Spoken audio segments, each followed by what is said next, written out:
receive a portent of things to come. That Sunday on September 14th, 1862, when they were here in their worship service, what do you think they heard? From where? Cornfield. September 14th. Oh. South Mountain. Remember the Battle of South Mountain? So they hear the sound of cannon booming at the Battle of South Mountain. It's 7 miles to the east of here. Now this must have been, if you think about it, it must have been very disturbing and ominous to the parishioners of this small church on that Sunday morning. The Dunkards, if you don't know anything about them, they practiced modesty in their dress and general lifestyle. And other Christian principles which the Dunkards stressed were pacifism.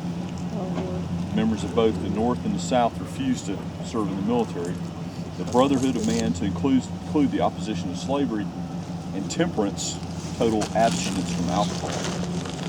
A typical Dunkard church service supported their beliefs and their simplicity. Hymns were sung with no musical accompaniment from an organ, piano, or any other instrument.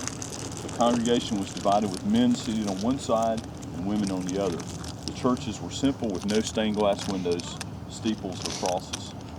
On September the 16th, the Confederate infantry and artillery was being positioned around the church where we're at right now in anticipation of the battle that's going to be fought the next day. Robert E. Lee had decided this was the opportune location for his army to meet the Union Army of George McClellan. After the war, the Dunkard congregation built a new church in the town of Sharpsburg. Souvenir hunters came to the battlefield and they took bricks from the walls of the old church, and combined with the lack of adequate maintenance, it weakened the structure. In 1921, a violent storm swept through this area and it flattened the church that you see behind me. The land in the church ruins were put up for sale, and they were purchased by a Sharpsburg resident named Elmer Boyer. He salvaged most of the undamaged material from the building and he sold the property. The new property owner built a home on top of the foundation of the old church, and in the 1930s operated a gas station and a souvenir shop on the site that you see the church on today.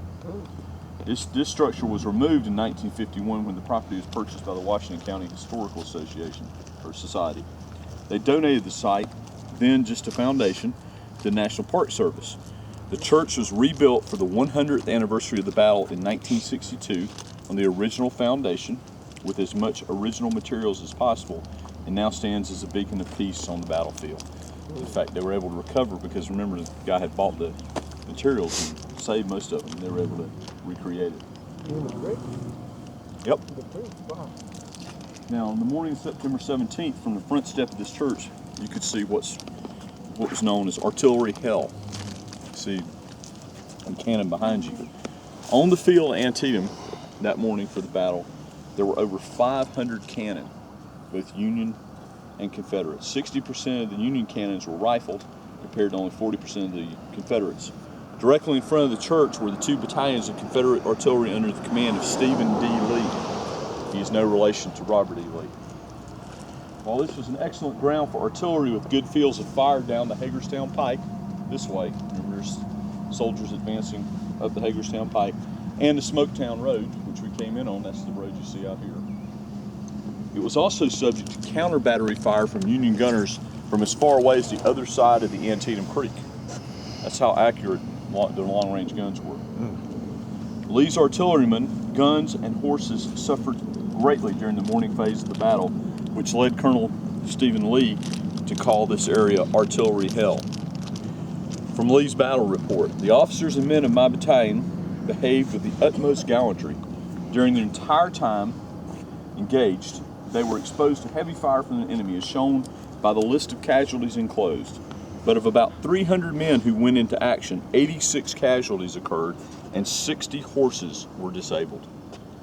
Now, one thing we don't think about too much on a Civil War battlefield, we think about the human casualties.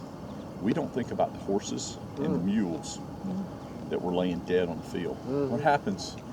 Horses and mules laying out in the field. Dinner. They blow up. You could.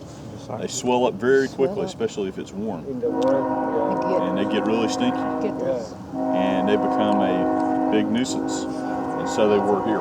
Hundreds of horses and mules were dead all over this battlefield, especially in this area. And you'll see Alexander Gardner's photos of this area. You'll see the artillery pieces and the dead Confederates laying here.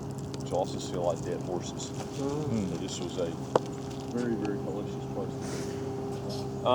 Anybody need to go to visitor center bathroom? You okay? Everybody okay? You can go take a look at the church if you want to. Very, very, very simple furnishings, as I said.